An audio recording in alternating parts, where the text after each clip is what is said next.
Ngayong Childhood Cancer Awareness Month, tiniyak ni Pangulong Ferdinand R. Marcos Jr.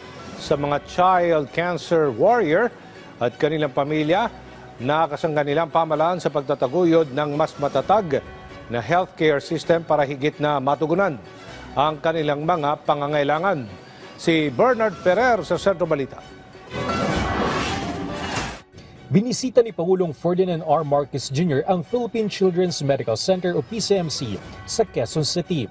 Kasabay ito ng pagdiriwang ng Childhood Cancer Awareness Month upang itaas ang kamalayan sa childhood cancer management. Malapit sa puso ng punong ehekutibo ang PCMC dahil itinatag ito sa bisa ng Presidential Decree No. 1631 na nilabas ng kanyang amang si dating Pangulong Ferdinand E. Marcos Sr. Hanggang pinasinayaan ang PCMC ng kanyang inang si dating First Lady Imelda R. Marcos na nagsilbing Minister of Human Settlements hanggang tuluyang buksan sa publiko para magbigay ng pediatric healthcare noong June 23, 1980. Isa rin ang PCMC sa National Centers for Specialized Healthcare sa ilalim ng Department of Health. Kaya naman ngayong araw ay itinurn over ni Pangulong Marcos Jr. ang cheque na nagkakalaga ng 150 million pesos. Tiniyak din niya na patuloy na tutulungan ng pamahalaan ang mga kapuspalad nating kababayan na nangangailangan ng dekalidad ng serbisyong medikal. To our little warriors and their families, you're not alone in this fight. Di po kayo.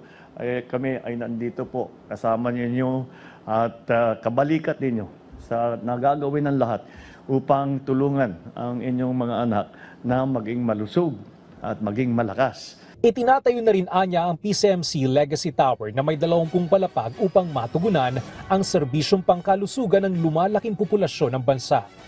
Mayroon itong 500-bed capacity tertiary hospital upang magbigay ng pediatric care, training programs para sa medical, nursing at allied healthcare providers.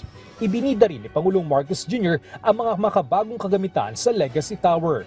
The newly installed diagnostic imaging machines, the 3 Tesla MRI, the 128 slice CT scan, and the dynamic DER X-ray machine. They're not just shiny new machines, new technologies. They are lifelines. They allow us to diagnose more quickly, treat more effectively, and give every child a fighting chance. Malugod ding binati si Pangulong Marcos Jr. ng mga doktor at pasyente ng PCMC sa kanyang nalalapit na kaarawan. Bernard Ferrer para sa Pambansang TV sa Bagong Pilipinas.